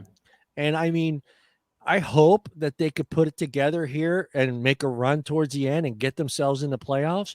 But then again, it's that year after year losing and not having a great franchise. It's just, to me, I think affects teams in the playoffs. Super Bowl 23, the second one. Second one. Yeah, I mean, neither you guys get that feeling when you watch finally you see a losing team finally get there and then just somehow find a way to lose, and just because they're just so used to losing. No, there's teams that lose just because they don't have the mentality to say we can win this game. Yeah. But that's from losing. That's from losing for 20 years. Losing a lot. And what's the rule? If you're a losing shitty team, you're going to get all the calls called against you. And that's what happens a lot of times. They're thinking, oh, we're going to lose this game because they're going to call penalties against us. Yeah. We're not good enough to be here. And they lose. Well, John, if we go by your logic, okay, what you're talking about, then the San Francisco 49ers never win the first Super Bowl because they were a shitty team. And they rolled that first year in the playoffs. They rolled. They beat Dallas. They're one of those teams that they won the Super Bowl. But with your logic, you're saying San Francisco should have never won, but they did. They're one of the teams that overcame that. But I'm saying Buffalo and the Bengals don't seem to be that type of team that need to get whatever they need to get over that hump, like the 49ers, like the Rams did for that Super Bowl. There's team. Yeah, go ahead. Buffalo was in 4 Super Bowls. Yeah. 3 in a row. 3 in a row, and they lost all 4 of them. Yeah. But that was 30 years ago. So the players now should be different. No, they shouldn't. But to me, it just to me don't get me wrong, there are teams that overcome that decades and decades and the Niners of losing. The Niners in the 80s, they won the first Super Bowl, but the first 3 years before that, they were 2 and 12, they were terrible. They were terrible. 3 and 6 and 10. They won the Super Bowl. And to be honest, you look at that stretch too. I mean, you look at that stretch when they won that first Super Bowl until today. They've been a pretty good fucking team throughout those years. Winning that Super Bowl for 20 years, they were one of the better teams in the NFL. Right, and they had the best talent. Well, not necessarily. In the 90s. In the 90s and the late 80s, they didn't have the best talent. Yes, they did. They didn't have. They had all-stars on the bench 2 or 3 backing guys. up all-stars. They had good teams. They had good teams. But all right, look, don't get fighting over the 80s Niners Who did stuff. they have on the bench? Oh, dude, they had all-stars backing up all-stars. Dude, their backups could have played anybody else in the NFL and won a Super Bowl. So you're saying Steve Young backing up Joe Montana? Steve Young was like Joe Paducah off the street, couldn't throw football? You're saying that hey, Jake, how about John Cousins? Frank backing up Russ Francis? You lit it up. Russ Francis. Wait a minute. We'll just have our own conversation. That's good. Yeah. That's my team, though. They do well and they try to win, and then. Yeah. But Andre, that's why they blow the lead at the fourth quarter, as always. How's life? That's why they gave us a salary cap. They had great talent, too. It's pretty good. They It's have pretty great good. talent. I did not say they Turkey didn't Ham. have great talent. So Yeah. the I said 80s, they have the all stars 90s. backing Got up the family. all stars. They love leftovers. Nice. Ate it for 4 days straight. It was great. Bean How you doing, Dick?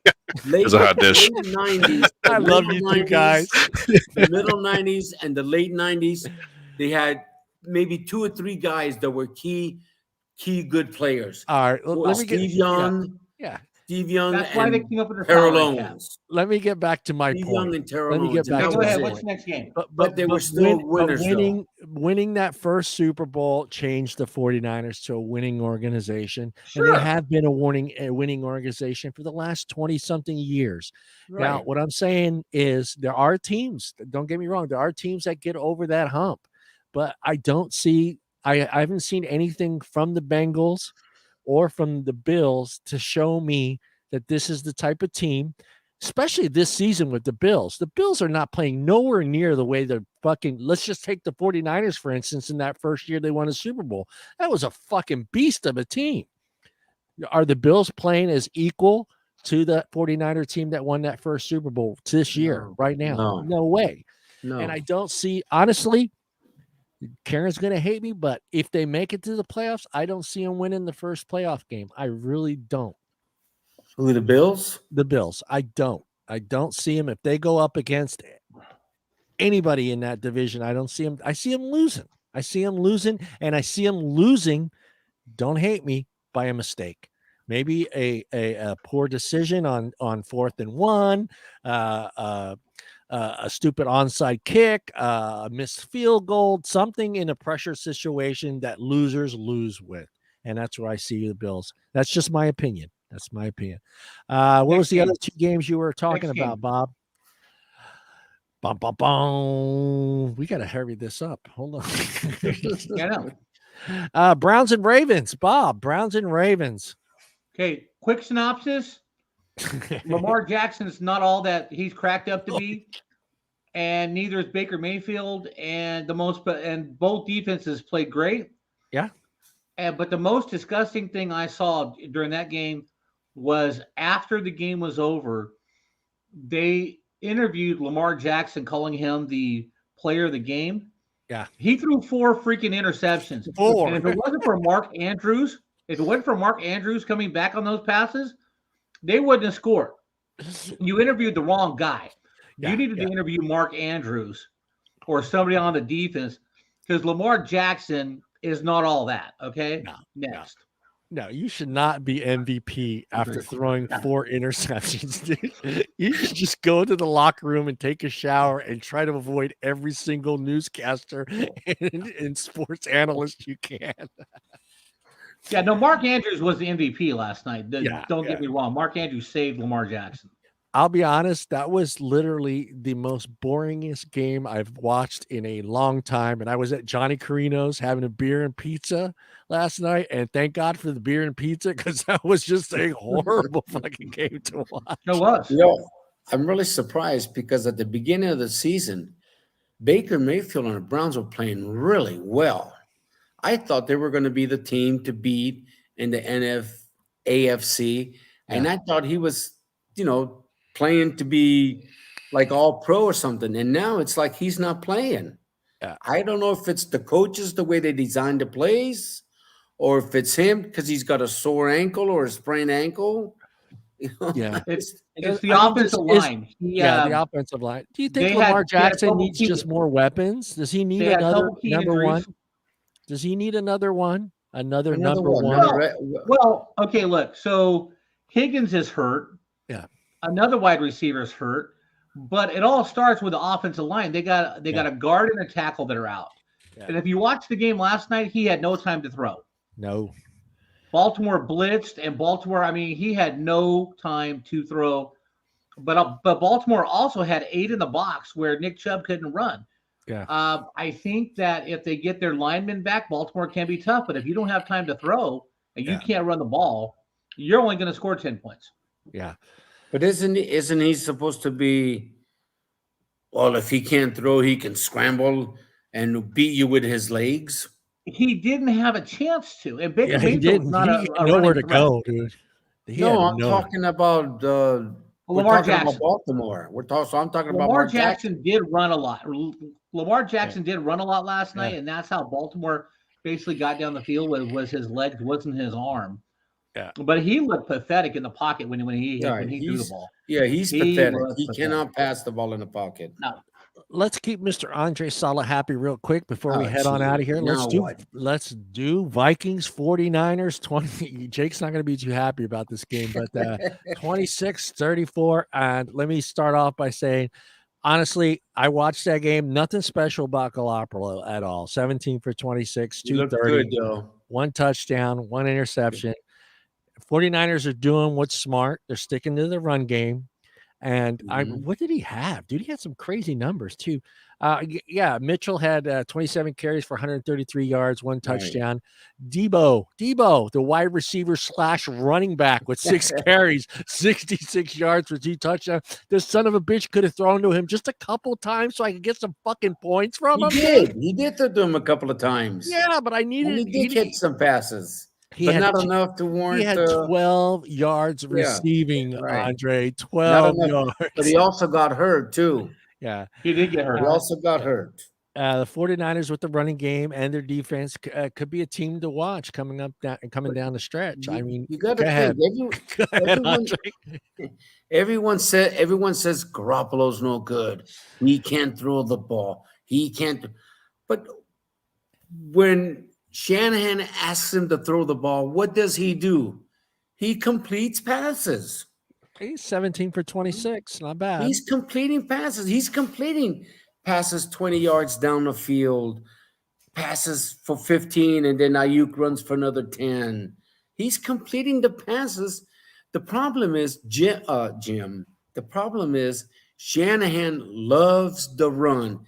And I got to admit, the running game all of a sudden is working again. What's happening is with the running game running all the time, it finally wears out that defensive front four that you can, in the fourth quarter, you can push them around and your running game even works even better. Instead of getting 3 yards, now they're getting 6 and 7. Yeah. And that's what's finally working again. And let me talk to your adversary here. Jake, what happened? It was the Vikings. What do you expect? We're done. We're done. It was the fourth quarter, and we just figured out how to lose. That's exactly what we've done all year. Cook got hurt. He's out for the season, I think, too, now probably. But one of your running backs, I think, is hurt, right? Dalvin Cook. He's out for the season, I think. Yeah. Now, here's what I think: the coach of Minnesota made a mistake.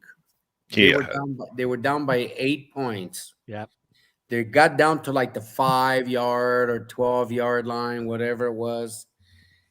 And they not only forget the 2 extra points that they missed, and then they went for the 2-point conversion. But in that fourth quarter, with about 8 or 9 minutes to go in the game, Minnesota's down by 8 points, and they get it down to I think 4 or 5 minutes. They get it down to the inside the 10, I think it was. And instead of going for a field goal, they went for the 4th and touchdown. Yeah, that was bad. If they go for the field goal, they get the ball again. They don't need to score a touchdown and 2-point conversion. They just need to score the touchdown and they take the lead. And they chose to go for the touchdown, which they didn't get. And I think that ruined the game for them. Yeah. All right, Mr. Andre, you got Seahawks, Bengals, Falcons, Titans, Texans, and the Rams left.